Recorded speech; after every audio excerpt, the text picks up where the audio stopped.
안녕하십니까. 이어서 경남 소식입니다. 조선어 불황으로 인해 대형 조선소가 있는 거제시의 인구가 26년 만에 감소했습니다. 거제시의 2017 주민등록 인구 통계 보고서를 보면 지난해 말 기준 인구가 25만 4천여 명으로 전년도보다 3,100여 명이 줄었습니다. 남성이 1.67% 감소했고 여성은 0.69% 감소해 남성 인구 감소가 두드러졌습니다. 거제시는 여기에 등록된 외국인 수를 계산하면 전년과 비교해 모두 인구수 3%가 거제를 떠났다고 설명했습니다. 요즘 성폭력 피해를 고발하는 미투 운동이 활발한데요. 경찰에서 성폭력 신고를 도운 경찰관에 대해 부정적인 여론을 담은 보고서를 만들었던 것으로 드러나 파문이 커지고 있습니다. 박상현 기자가 취재했습니다. 한 여성 경찰관에 대한 여론을 담았다는 경찰 내부 보고서입니다. 이 보고서에는 자기 주장만 과하다, 경찰서 이미지만 나빠졌다는 등의 부정적인 내용이 담겨 있습니다. 해당 여성 경관은 지난해 경찰 내부에서 일어난 성폭력 사건의 신고를 도운 경찰관. 하지만 이 여경은 보상은커녕 오히려 동료 경찰들로부터 시달린 피해를 받았습니다. 경찰 치부를 드러나게 했다는 게 이유입니다. 경찰청 감찰을 통해 이 여경에게 부당한 피해를 입힌 사실이 확인됐지만 해당 경찰서에서는 이 여경에게 부정적인 여론을 수집까지 하고 있었습니다. 게다가 보고서 내용도 작성자가 따로 수집한 것이 아니라 평소 들은 내용을 적었던 것으로 파악됐습니다.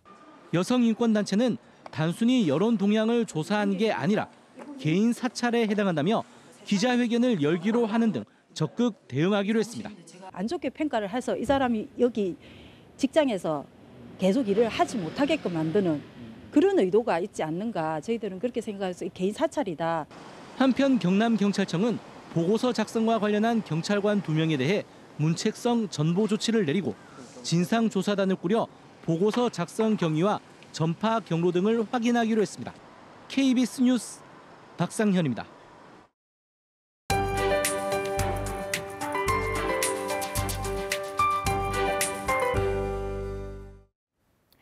오늘 아침은 어제보다 공기가 더 차갑습니다. 현재 기온 대부분 영하권으로 떨어진 가운데 내륙 지역은 영하 10도에 가까운 기온을 보이고 있습니다. 반면에 낮 기온은 어제보다 오르는데요. 그만큼 일교차가 무척 크게 벌어집니다. 옷차림을 잘 하셔야겠습니다. 대기 건조함은 심각한 수준입니다. 동부 지역은 지난달 23일을 시작으로 지금까지 한 달째 건조특보가 이어지고 있습니다. 비 소식이 간절한 요즘인데요. 내일 아침 경남 북서 내륙으로 약간의 눈비 소식이 나와 있기는 하지만 건조함을 해소하지는 못하겠습니다. 오늘 경남 지역은 종일 맑은 하늘이 이어지겠습니다. 일교차에만 주의하시면 되겠는데요. 동부 지역은 내륙을 중심으로 영하 7도 안팎, 해안은 0도 안팎으로 출발해서 낮 기온 의령 10도, 창원과 통영, 거제가 8도까지 오르겠습니다.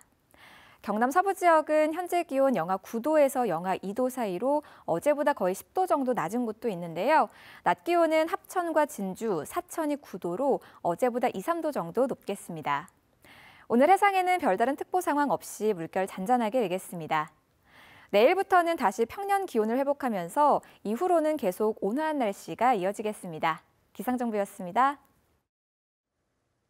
어제 오후 4시 반쯤 합천군 가회면의 한 야산에서 불이 났습니다.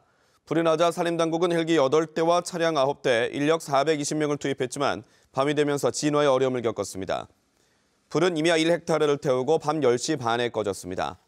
산림당국은 논두렁을 태우다 불이 번진 것으로 보고 정확한 화재 원인을 조사하고 있습니다.